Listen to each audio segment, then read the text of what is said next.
ಯುವತಿ ಅಂಜಲಿ ಹತ್ಯೆ ಪ್ರಕರಣ ರಾಜ್ಯದಾದ್ಯಂತ ಸದ್ದು ಮಾಡಿದಂತಹ ಪ್ರಕರಣ, ಬಹಳ ದೊಡ್ಡ ಆಕ್ರೋಶ ವ್ಯಕ್ತವಾದಂತಹ ಪ್ರಕರಣ. ಈ ಹತ್ಯೆಯ ಆರೋಪಿ ಗಿರೀಶ್ ಈಗ ಅರೆಸ್ಟ್ ಆಗಿದ್ದಾರೆ. ದಾವಣಗೆರೆಯಲ್ಲಿ ಆರೋಪಿಯನ್ನ ಪೊಲೀಸರು ಬಂಧಿಸಿದ್ದಾರೆ. ಅಂಜಲಿ ಕೊಲೆ ನಂತರ ಬಸ್ ನಿಲ್ದಾಣದಲ್ಲಿ ಸುತ್ತಾಡಿದ್ದ ಈತ ವೀರಾಪುರ ಓಣಿಯಲ್ಲಿ ಅಂಜಲಿ ಕೊಲೆ ಮಾಡಿದ ನಂತರ ಆಟೋದಲ್ಲಿ ಬಂದಿದ್ದ, ಆಟೋ ಬಿಟ್ಟು ಹೊಸ ಬಸ್ ನಿಲ್ದಾಣಕ್ಕೆ ಓಡಿ ಹೋಗಿದ್ದ. ಕೊಲೆ ಮಾಡೋದಕ್ಕೆ ಅಂತ ಆಟೋದಲ್ಲಿ ಬಂದಿದ್ದ ಗಿರೀಶ್ ಕೊಲೆ ಮಾಡಿದ ನಂತರ ಅಲ್ಲಿಂದ ಓಡಿ ಹೋಗ್ತಾನೆ ಆಟೋವನ್ನ ಬಿಟ್ಟು. ಕೊಲೆ ಮಾಡಿದ 1 ಗಂಟೆಯಲ್ಲೇ ಬಸ್ ನಿಲ್ದಾಣವನ್ನ ತಲುಪಿದ್ದ. ಎಲ್ಲಿಗೆ ಹೋಗಬೇಕು ಅಂತ ಗೊತ್ತಾಗದೆ ಗಿರೀಶ್ ಸುತ್ತಾಡಿದ್ದ. ಬಸ್ ನಿಲ್ದಾಣದಲ್ಲಿ ಸುತ್ತಾಡ್ತಾ ಇರುವಂತಹ ದೃಶ್ಯ ಸಿಸಿಟಿವಿಯಲ್ಲಿ ಸೆರೆಯಾಗಿತ್ತು. ಶಿವಮೊಗ್ಗ ಬಸ್ಗಳು ನಿಲ್ಲೋ ಜಾಗದಲ್ಲೇ ಈತ ಸುತ್ತಾಡಿದ್ದ. ಅದರ ದೃಶ್ಯಗಳು ಕೂಡ ಸಿಸಿಟಿವಿಯಲ್ಲಿ ರೆಕಾರ್ಡ್ ಆಗಿತ್ತು. ಈತನಿಗಾಗಿ ಬಹಳಷ್ಟು ಹುಡುಕಾಟ ನಡೆಸಿದ್ರು. ಎಲ್ಲ ಸಿಸಿಟಿವಿ ದೃಶ್ಯಾವಳಿಗಳನ್ನು ಕೂಡ ಪೊಲೀಸರು ಪರಿಶೀಲನೆ ನಡೆಸಿದ್ರು. ಹತ್ಯೆಯ ನಂತರ ಈತ ಬಸ್ ನಿಲ್ದಾಣಕ್ಕೆ ಬಂದಿದ್ದ. ಅಲ್ಲಿ ಓಡಾಡ್ತಾ ಇದ್ದಂತಹ ಸಿಸಿಟಿವಿ ದೃಶ್ಯಾವಳಿಗಳು ಪೊಲೀಸರಿಗೆ ಸಿಕ್ಕಿತ್ತು. ಎಲ್ಲಿಗೆ ಹೋಗಬೇಕು ಅಂತ ಗೊತ್ತಾಗದೆ ಅಲ್ಲೇ ಅಡ್ಡಾಡ್ತಾ ಇದ್ದ. ಶಿವಮೊಗ್ಗ ಬಸ್ಗಳು ನಿಲ್ಲೋ ಜಾಗದಲ್ಲೇ ಸುತ್ತಾಡಿದ್ದ ಗಿರೀಶ್ ಅಲಿಯಾಸ್ ವಿಶ್ವ. ಕೊನೆಗೂ ಆತನನ್ನ ಬಂಧಿಸಿದ್ದಾರೆ. ಬಸ್ ನಿಲ್ದಾಣದಲ್ಲಿ ಸುತ್ತಾಡ್ತಾ ಇದ್ದಂತಹ ಸಿಸಿಟಿವಿ ದೃಶ್ಯಗಳನ್ನ ಪರಿಶೀಲನೆ ನಡೆಸಿದ್ರು ಪೊಲೀಸರು. ಈಗ ಅಂಜಲಿ ಹತ್ಯೆಯ ಆರೋಪಿ ಗಿರೀಶ್ ಅರೆಸ್ಟ್ ಆಗಿದ್ದಾನೆ. ದೃಶ್ಯಗಳಲ್ಲಿ ನೋಡ್ತಾ ಇದ್ದೀರಿ. ಬಸ್ ನಿಲ್ದಾಣದಲ್ಲಿ ಆತ ಓಡಾಡ್ತಾ ಇದ್ದಂತಹ ದೃಶ್ಯ. ಬರ್ಬರವಾಗಿ ಅಂಜಲಿಯನ್ನ ಹತ್ಯೆ ಮಾಡಿದ ನಂತರ ಆತ ಬಸ್ ನಿಲ್ದಾಣ ತಲುಪಿದ್ದ. ಯಾರಿಗೂ ಅನುಮಾನ ಬರದ ರೀತಿಯಲ್ಲಿ ಆರಾಮಾಗಿ ನಿಂತಿದ್ದಾನೆ ಅಲ್ಲಿ. ಆರೋಪಿ ಗಿರೀಶ್ ಓಡಾಡ್ತಾ ಇರುವಂತಹ ದೃಶ್ಯ ಬಸ್ ನಿಲ್ದಾಣದಲ್ಲಿ ಸಿಸಿಟಿವಿ ದೃಶ್ಯಾವಳಿಗಳನ್ನ ಪರಿಶೀಲನೆ ನಡೆಸಿದಾಗ ಪೊಲೀಸರಿಗೆ ಗೊತ್ತಾಗಿದೆ. ಹತ್ಯೆಯ ನಂತರ ಈತ ನೇರವಾಗಿ ಬಸ್ ನಿಲ್ದಾಣ ತಲುಪಿದ್ದ ಅಂತ ದೃಶ್ಯಗಳಲ್ಲಿ ಬಹಳ ಕ್ಲಿಯರ್ ಆಗಿ ನೋಡ್ತಾ ಇದೆ. ಕೊನೆಗೂ ಆತನನ್ನ ಬಂಧಿಸಿದ್ದು ದಾವಣಗೆರೆಯಲ್ಲಿ. ದೃಶ್ಯಗಳಲ್ಲಿ ನಾವು ನೋಡ್ತಾ ಇರುವಂತದ್ದು ಈತ ಬಸ್ ನಿಲ್ದಾಣವನ್ನ ತಲುಪಿ ಅಲ್ಲಿ ಓಡಾಡ್ಕೊಂಡಿದ್ದಂತಹ ಸಂದರ್ಭ. ಕೊಲೆ ಮಾಡಿದ 1 ಗಂಟೆಯಲ್ಲೇ ಈ ಬಸ್ ನಿಲ್ದಾಣಕ್ಕೆ ಬಂದು ಅಲ್ಲಿ ಸುತ್ತಾಡ್ತಾ ಇದ್ದಾನೆ. ಅದು ಸಿಸಿಟಿವಿಯಲ್ಲಿ ಸೆರೆಯಾಗಿದೆ.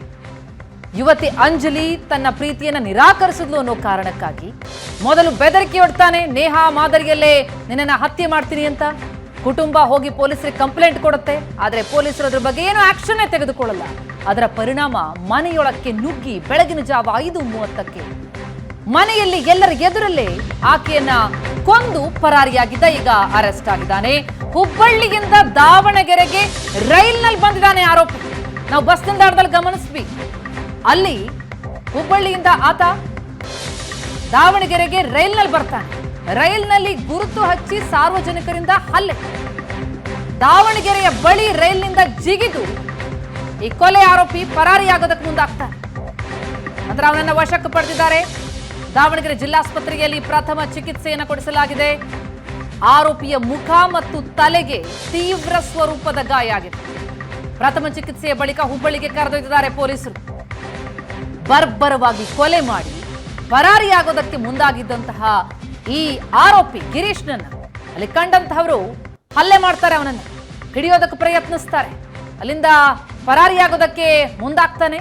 ಸಾರ್ವಜನಿಕರೇ ಈತನನ್ನ ಗುರುತು ಹಚ್ಚಿ ಹಲ್ಲೆ ಮಾಡೋದಕ್ಕೆ ಮುಂದಾಗಿದ್ರಿಂದ ಭಾರಿ ಪೆಟ್ಟಾಗಿದೆ. ನಂತರ ಅವನನ್ನ ವಶಕ್ಕೆ ಪಡೆದಿದ್ದಾರೆ ದಾವಣಗೆರೆಯಲ್ಲೇ. ಅಲ್ಲೇ ಜಿಲ್ಲಾಸ್ಪತ್ರೆಯಲ್ಲಿ ಅವನಿಗೆ ಚಿಕಿತ್ಸೆ ಕೂಡ ನೀಡಲಾಗುತ್ತೆ. ಎಷ್ಟು ಆರಾಮಾಗಿ ಓಡಾಡ್ಕೊಂಡಿದ್ದಾನೆ ನೋಡಿ ಸಿಸಿಟಿವಿ ದೃಶ್ಯಗಳಲ್ಲಿ. ಬರ್ಬರವಾಗಿ ಹತ್ಯೆ ಮಾಡಿ ಬಂದಂತಹ ಆರೋಪಿ ಈತ. ಅಲ್ಲಿಂದ ಹೇಗೋ ಪರಾರಿಯಾಗಿ ಹೋಗ್ಬೇಕು ಅಂತ ಪ್ರಯತ್ನಿಸ್ತಾನೆ. ಆದ್ರೆ ಜನ ಅವನನ್ನ ಗುರುತಿಸ್ಬಿಡ್ತಾರೆ. ಅವನ ಮೇಲೆ ಹಲ್ಲೆ ಮಾಡ್ತಾರೆ. ಈಗ ಅವನನ್ನ ವಶಕ್ಕೆ ಪಡೆಯಲಾಗಿದೆ. ಪ್ರಥಮ ಚಿಕಿತ್ಸೆಯ ನಂತರ ಹುಬ್ಬಳ್ಳಿಗೆ ಪೊಲೀಸರು ಅವನನ್ನ ಕರೆದೊಯ್ದಿದ್ದಾರೆ. ತನ್ನ ಪ್ರೀತಿಯನ್ನ ನಿರಾಕರಿಸಲು ಅನ್ನೋ ಕಾರಣಕ್ಕಾಗಿ ಆ ಯುವತಿಯ ಬರ್ಬರ ಹತ್ಯೆಯನ್ನ ಮಾಡಿದಂತಹ ಪಾಪಿ ಈ ಗಿರೀಶ್ ಅಲಿಯಾಸ್ ವಿಶ್ವ. ಸಾರ್ವಜನಿಕರಿಂದ ಆರೋಪಿಗೆ ಭಾರಿ ಥಳಿತ ಆಗಿದೆ. ಎಲ್ರಿಗೂ ಒಂದು ಆಕ್ರೋಶವೇ ಬಂದಿತ್ತು. ನೇಹಾ ಹತ್ಯೆ ಆ ನೆನಪು ಮಾಸೋ ಮುನ್ನವೇ ಮತ್ತೊಂದು ಇಂಥದ್ದೇ ಪ್ರಕರಣ ಆಗ್ತಾ ಇದೆ ಅಂತಂದ್ರೆ ಸುರಕ್ಷತೆಯೇ ಇಲ್ವಾ? ಹಾಗಿದ್ರೆ ಯುವತಿಯರ ಪಾಲಿಗೆ ಇಂತಹ ಪಾತಕಿಗಳಿಂದ ಇರುವಂತಹ ಆಕ್ರೋಶ ಸಹಜವಾಗಿ ಸಾರ್ವಜನಿಕರಲ್ಲಿ ಮನೆ ಮಾಡಿತ್ತು. ಹೀಗಾಗಿ ಅಂಜಲಿ ಹತ್ಯೆಯ ಸುದ್ದಿ ಬಹಳ ದೊಡ್ಡ ಮಟ್ಟದಲ್ಲಿ ಹರಿದಾಡಿತ್ತು. ಈ ಆರೋಪಿ ಕಣ್ಣಿಗೆ ಬೀಳ್ತಾ ಇದ್ದಂತೆ ಆತನನ್ನ ಹಿಡಿಯೋದಕ್ಕೆ ಮುಂದಾಗ್ತಾರೆ ಸಾರ್ವಜನಿಕರು, ಹಲ್ಲೆ ಮಾಡ್ತಾರೆ. ಇನ್ನು ಅಂಜಲಿ ಹಂತಕ ಆತನ ಬಂಧನಕ್ಕೂ ಮುನ್ನ ನಡೆದಿದ್ದೇನೆ. ರೈಲ್ನಲ್ಲಿ ಮಹಿಳಾ ಪ್ರಯಾಣಿಕರೊಂದಿಗೆ ಅಸಭ್ಯವಾಗಿ ವರ್ತನೆ ಮಾಡ್ತಾರೆ. ರೈಲ್ನಲ್ಲಿ ಸಾರ್ವಜನಿಕರಿಂದ ಆರೋಪಿ ಗಿರೀಶ್ಗೆ ಸರಿಯಾಗಿ ಗೂಸಾ ಬೀಳುತ್ತೆ. ಅಂಜಲಿ ಹಂತಕ ಆತನನ್ನ ಬಂಧಿಸೋದಕ್ಕೂ ಮೊದಲು ಅಲ್ಲಿ ನಡೆದಿದ್ದೇನು ಅಂತ ನೋಡಿದ್ರೆ ಆತ ಅಲ್ಲಿರುವಂತಹ ಮಹಿಳೆಯರ ಜೊತೆ ಅಸಭ್ಯವಾಗಿ ವರ್ತನೆ ಮಾಡ್ತಾರೆ. ಅಲ್ಲಿದ್ದವರು ಆತನಿಗೆ ಧರ್ಮದೇಟ್ ಹಾಕ್ತಾರೆ. ಅಂಜಲಿ ಕೊಲೆ ಆರೋಪಿ ಅಂತ ಮೊದಲು ಅಲ್ಲಿದ್ದವರಿಗೆ ತಿಳಿದಿರಲಿಲ್ಲ. ಜನರಿಂದ ತಪ್ಪಿಸ್ಕೊಳ್ಳೋದಕ್ಕೆ ಚಲಿಸೋ ರೈಲಿನಿಂದ ಆರೋಪಿ ಜಿದ್ದಿದ್ದಾನೆ. ಅಂಜಲಿ ಕೊಲೆ ಆರೋಪಿ ಅಂತ ಅಲ್ಲಿದ್ದವರಿಗೆ ಮೊದಲು ಗೊತ್ತಾಗಿರಲಿಲ್ಲ. ನಂತರ ದಾವಣಗೆರೆ ಪೊಲೀಸರು ಗುರುತನ್ನ ಪತ್ತೆ ಹಚ್ಚಿದ್ದಾರೆ. ಎಸ್, ಈ ಬಗ್ಗೆ ಡೀಟೇಲ್ಸ್ ಪಡೆಯೋಣ. ನಮ್ಮ ಹುಬ್ಬಳ್ಳಿ ಪ್ರತಿನಿಧಿ ಗುರುರಾಜ್ ಹೂಗಾರಿಗ ಸಂಪರ್ಕದಲ್ಲಿದ್ದಾರೆ. ಗುರುರಾಜ್, ಪಾಪಿ ಗಿರೀಶ್ ಕೊನೆಗೂ ಕೂಡ ಪತ್ತೆಯಾಗಿದ್ದಾನೆ, ವಶಕ್ಕೆ ಪಡೆಯಲಾಗಿದೆ. ಮನೆಯೊಳಕ್ಕೆ ನುಗ್ಗಿ ಆ ಯುವತಿಯನ್ನ ಕೊಲೆ ಮಾಡ್ತಾನೆ ಅಂತಂದ್ರೆ ಈತ ಪ್ಲಾನ್ ಮಾಡ್ಕೊಂಡೇ ಹೋಗಿದ್ದ ಅಂತ ಅನ್ಸುತ್ತೆ. ಕೊನೆಗೂ ಅವನನ್ನ ವಶಕ್ಕೆ ಪಡೆಯಲಾಗಿದೆ. ಇದೆಲ್ಲವೂ ಕೂಡ ಡ್ರಾಮಾ ಗಮನಿಸ್ತಾ ಹೋದ್ರೆ ಬಹಳ ರೋಚಕ ಆಗಿದೆ, ಇಂಟ್ರೆಸ್ಟಿಂಗ್ ಅನ್ಸುತ್ತೆ. ಒಂದು ಕೊಲೆ ಮಾಡಿ ಸಾಲದು ಅಂತ ಹೇಳಿ ಅಲ್ಲೂ ಕೂಡ ಅಸಭ್ಯವಾಗಿ ವರ್ತಿಸಿದಾನೆ ಯುವತಿಯರ ಜೊತೆಗೆ ಆ ರೈಲ್ನಲ್ಲಿ ಅಂತಂದ್ರೆ ಈತ ಎಂತಹ ಹಿನ್ನೆಲೆಯುಳ್ಳವನು, ಎಂತಹ ಪಾತಕಿ ಅನ್ನೋದು ಸ್ಪಷ್ಟವಾಗುತ್ತೆ. ಏನೇನ್ ಡೀಟೇಲ್ಸ್ ಲಭ್ಯ ಆಗ್ತಾ ಇದೆ ಈ ಕೊಲೆಗಡಕನ ಬಗ್ಗೆ?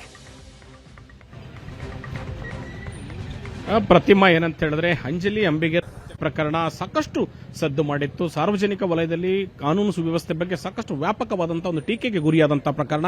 ಅಂತಿಮವಾಗಿ ಆರೋಪಿ ಗಿರೀಶ್ ಸಾವಂತ್ ಬಂಧನಕ್ಕೊಳಗಾಗಿದ್ದಾನೆ. ಈತನ ಬಂಧನ ಪ್ರಕರಣ ಸಾಕಷ್ಟು ರೋಚಕವಾಗಿದೆ. ಯಾಕಂತ ಹೇಳಿದ್ರೆ ಹತ್ಯೆಯ ನಂತರ ಗಿರೀಶ್ ಇಲ್ಲಿಂದ ಎಸ್ಕೇಪ್ ಆಗಿ ಬೇರೆ ಬೇರೆ ಸ್ಥಳಗಳಲ್ಲಿ ಆತ ಭೇಟಿ ನೀಡಿದ್ದ. ಮೊದಲು ಹತ್ಯೆಯ ನಂತರ ಬಸ್ ನಿಲ್ದಾಣಕ್ಕೆ ಹೋಗ್ತಾನೆ, ಅಲ್ಲಿಂದ ಬಸ್ ಹತ್ತಿ ಹಾವೇರಿಗೆ ಹೋಗ್ತಾನೆ, ಹಾವೇರಿಯಿಂದ ದಾವಣಗೆರೆಗೆ ಹೋಗ್ತಾನೆ, ದಾವಣಗೆರೆಯಿಂದ ಟ್ರೈನ್ ಹತ್ತಿ ಮೈಸೂರಿಗೆ ಪ್ರಯಾಣಿಸಿದ್ದ ಅನ್ನುವಂತ ಮಾಹಿತಿ ಹೇಳ್ತಾರೆ. ಪುನಃ ಅಲ್ಲಿಂದ ಆತ ಗೋವಾ ಮತ್ತು ಮಹಾರಾಷ್ಟ್ರಕ್ಕೆ ಹೋಗ್ಬೇಕಂತೇಳಿ ವಿಶ್ವಮಾನವ ಟ್ರೈನ್ ಅನ್ನು ಹಿಡ್ಕೊಂಡು ವಾಪಸ್ ಬರ್ತಾನೆ. ಬರುವ ಮಾರ್ಗ ಮಧ್ಯದಲ್ಲಿ ರೈಲ್ನಲ್ಲಿ ಪ್ರಯಾಣಿಕರ ಜೊತೆಗೆ ಕಿರಿಕ್ ಮಾಡ್ಕೊಳ್ತಾನೆ ಅನ್ನುವಂತ ಪ್ರಾಥಮಿಕ ಮಾಹಿತಿ ಏಷ್ಯಾನೆಟ್ ಸುವರ್ಣ ನ್ಯೂಸ್ಗೆ ಲಭ್ಯವಾಗಿದೆ. ಅಲ್ಲಿ ಒಬ್ಬ ಮಹಿಳೆಯ ಕತ್ತಿಗೆ ಅಂದ್ರೆ ಚೈನ್ ಅನ್ನ ಸ್ನ್ಯಾಚ್ ಮಾಡಲಿಕ್ಕೆ ಪ್ರಯತ್ನ ಮಾಡ್ತಾನೆ ಅನ್ನುವಂತ ಮಾಹಿತಿ ಲಭ್ಯವಾಗ್ತಾ ಇದೆ. ಆ ಸಂದರ್ಭದಲ್ಲಿ ಟ್ರೈನ್ ನಲ್ಲಿ ಇದ್ದಂಥವರು ಆತನನ್ನ ತಳ್ಳಿಸ್ತಾರೆ. ಮನ ಬಂದಂತೆ ತಳ್ಳಿಸಿದ ನಂತರ ಅವರಿಂದ ಬಚಾವ್ ಆಗಲಿಕ್ಕೆ ಚಲಿಸುತ್ತಿದ್ದಂತಹ ರೈಲ್ನಿಂದಲೇ ಆತ ಅಂದ್ರೆ ಅಲ್ಲಿ ಜಿಗಿದಂತಹ ಸಂದರ್ಭದಲ್ಲಿ ಆತನ ತಲೆ ಮತ್ತು ಮುಖಕ್ಕೆ ಗಂಭೀರವಾದಂತಹ ಗಾಯಗಳಾಗಿದೆ. ಅಲ್ಲಿದ್ದಂತ ರೈಲ್ವೆ ಪೊಲೀಸರು 112ಗೆ ಕರೆ ಮಾಡಿ ದಾವಣಗೆರೆ ಪೊಲೀಸರಿಗೆ ಆರೋಪಿಯನ್ನ ಒಪ್ಪಿಸ್ತಾರೆ. ಆರಂಭದಲ್ಲಿ ಪೊಲೀಸರು ಕೂಡ ಈತ ಅಂಜಲಿ ಹತ್ಯೆ ಪ್ರಕರಣದ ಆರೋಪಿ, ಅಂಜಲಿನ ಕೊಲೆಗೈದಂತ ಬಂದಂತಹ ಆರೋಪಿ ಅಂತ ಹೇಳಿ ಎಲ್ಲೂ ಕೂಡ ಪೊಲೀಸರಿಗೆ ಗೊತ್ತಾಗೋದಿಲ್ಲ. ಆದರೆ ಅಲ್ಲಿದ್ದಂತಹ ಸಿಬ್ಬಂದಿಗಳು ಆತನನ್ನ ಗುರುತು ಪತ್ತೆ ಹಚ್ತಾರೆ. ನಂತರ ಹುಬ್ಬಳ್ಳಿ ಧಾರವಾಡ ಪೊಲೀಸ್ ಕಮಿಷನರೇಟ್ಗೆ ಮಾಹಿತಿಯನ್ನು ನೀಡುತ್ತಾರೆ.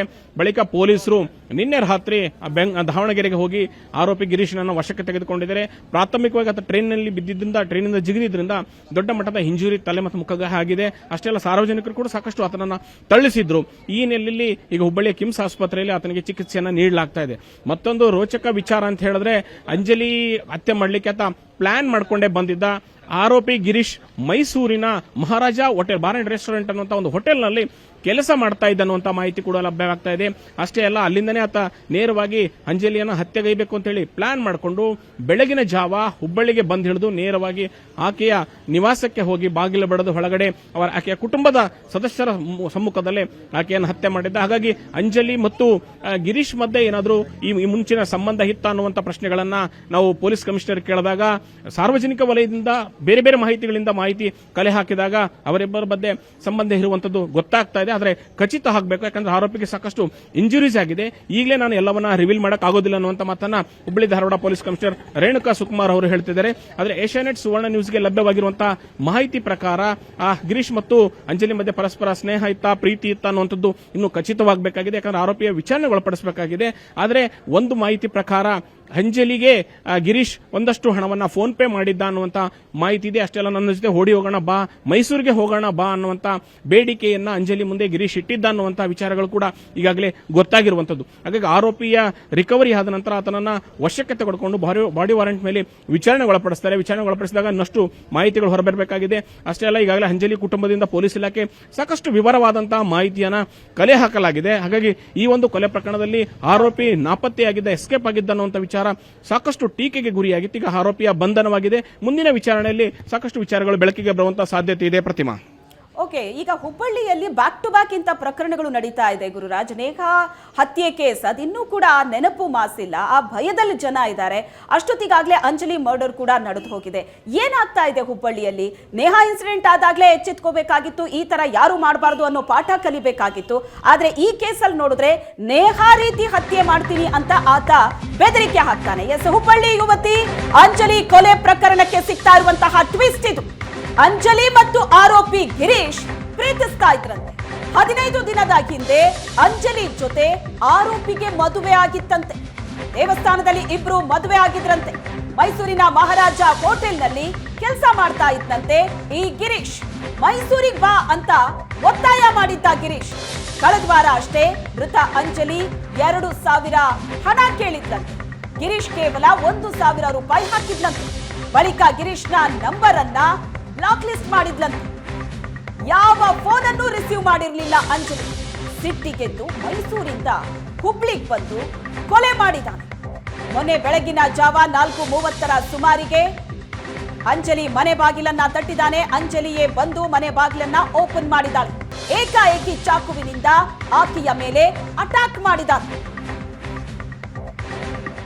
15/5/2024 ಸಾಲಿನಲ್ಲಿ ಬೆಂಡಿಗೆರೆ ಠಾಣೆಯಲ್ಲಿ ಒಂದು ಕೊಲೆ ಪ್ರಕರಣ ದಾಖಲಾಗುತ್ತದೆ. ಅದರಲ್ಲಿ ಅಂಜಲಿ ಅನ್ನೋರದು ಕೊಲೆ ಆಗಿರುತ್ತೆ.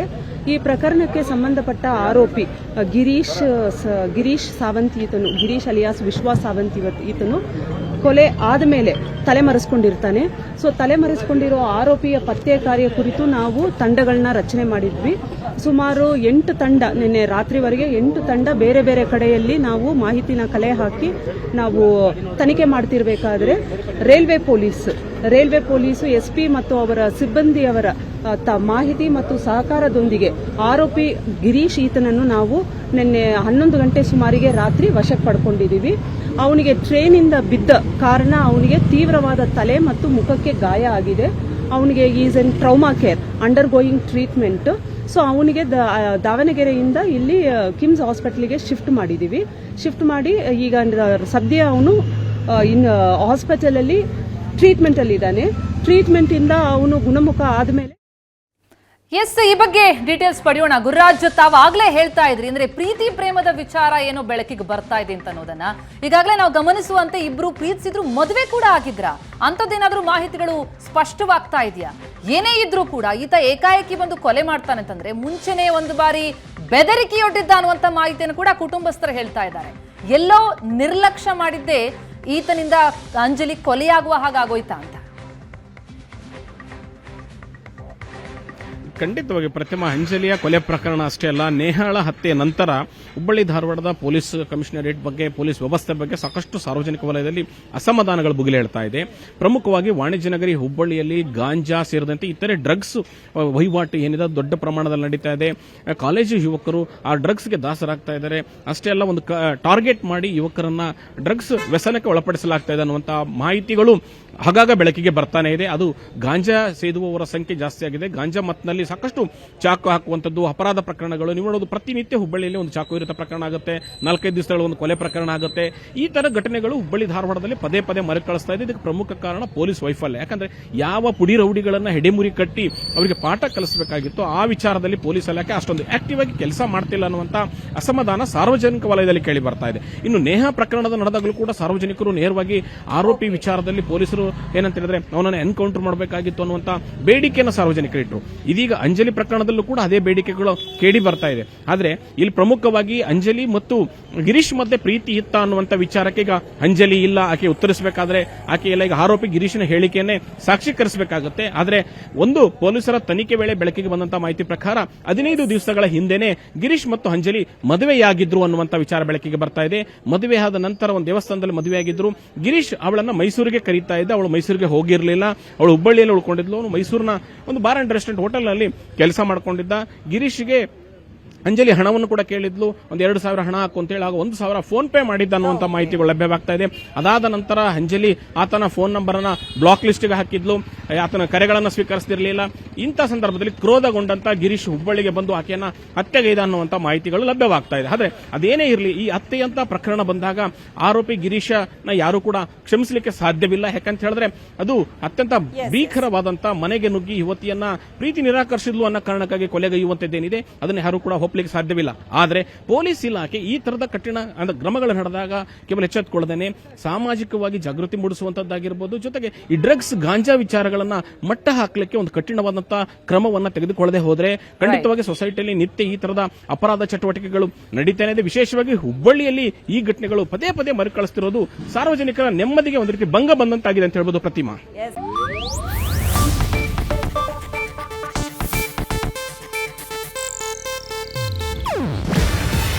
ಇದು ಏಷ್ಯಾನೆಟ್ ನ್ಯೂಸ್ ನೆಟ್ವರ್ಕ್ ಪ್ರಸ್ತುತಿ. ನೀವು ನೋಡ್ತಿದ್ದೀರಾ ಏಷ್ಯಾನೆಟ್ ಸುವರ್ಣ ನ್ಯೂಸ್.